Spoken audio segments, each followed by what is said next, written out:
Wisdom teeth, அதாவது ஞானப்பல். மெடிக்கலில் இது தேர்ட் மோலார் டீத்னு சொல்லுவோம். இந்த விஸ்டம் டூத் 17 தொடக்கம் 25 வயதுக்கு இடைப்பட்ட காலத்தில் தான் வளர ஸ்டார்ட் ஆகுது. இந்த விஸ்டம் டூத் தாவர உணவு வகைகளை நல்லா கிரைண்ட் பண்ணி சாப்பிட்றதுக்கு நமக்கு ரொம்பவே உதவி செய்கிறதா இருக்குது. ஆனாலும் ஏன் பலரும் இந்த விஸ்டம் டூத் வளர ஆரம்பிக்கும் போதே பயந்து ரிமூவ் பண்ண சொல்கிறாங்க அப்படின்றதுக்கான காரணத்தை நம்ம இந்த வீடியோக்குள்ளே பார்க்கலாம். இந்த விஸ்டம் டூத் ஏன் வெளியில் வர்றதுக்கு ரொம்ப சிரமப்படுது அப்படின்னு பார்த்தோம்னா, நம்மளுடைய தாடையின் அளவும் நம்மளுடைய பல்லின் அளவும் மிஸ்மேட்சாக இருக்கிறது தான் காரணம். ஸோ நம்மளுடைய தாடையின் அளவும் பல்லின் அளவும் டிஸ்மேட்சாக இருக்கிற இந்த சந்தர்ப்பத்தில் இந்த விஸ்டம் டூத் வெளியில் வர்றதுக்கு ரொம்பவே சிரமப்படும். அப்படி சிரமப்படுற டைமில் நமக்கு ரொம்பவே பெயினை கொடுக்கும்.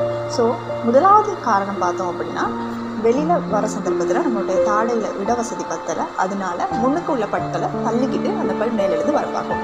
அப்படி முன்னுக்குள்ள பற்கள் எல்லாம் அந்த பல் க்ரொஸ்ஸான முறையில் உள்ளாலே இருந்து தள்ளுற சந்தர்ப்பங்களில் அந்த பற்கள் எல்லாம் ரொம்ப ஸ்ட்ராங்காக இருந்துச்சுன்னா முன்னுக்கும் பின்னுக்கும் செல்ல பார்க்கும்.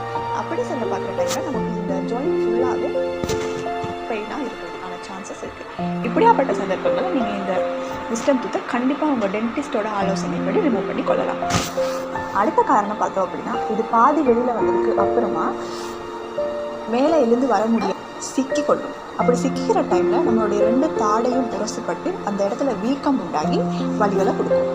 அப்படியும் இல்லை அப்படின்னா, இந்த பல் பாதியிலேயே சிக்கி வெளியில் எழுந்து வர முடியாமல் ரொம்பவே கஷ்டப்பட்டு திணறிக்கிட்டு இருக்க சந்தர்ப்பங்களில் நம்ம சாப்பிட்ற சாப்பாடு போயிட்டு 2 பற்களுக்கும் இடையில் சிக்கிக்கொள்ளும்.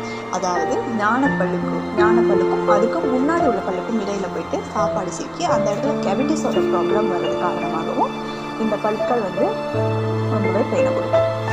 ஸோ இந்த மாதிரியான சந்தர்ப்பங்களில் நீங்கள் உங்களோட டென்டிஸ்டோட ஆலோசனைக்கு கீழே இந்த பற்களை ரிமூவ் பண்ணிக்கொள்வது தான் சிறந்த முறை.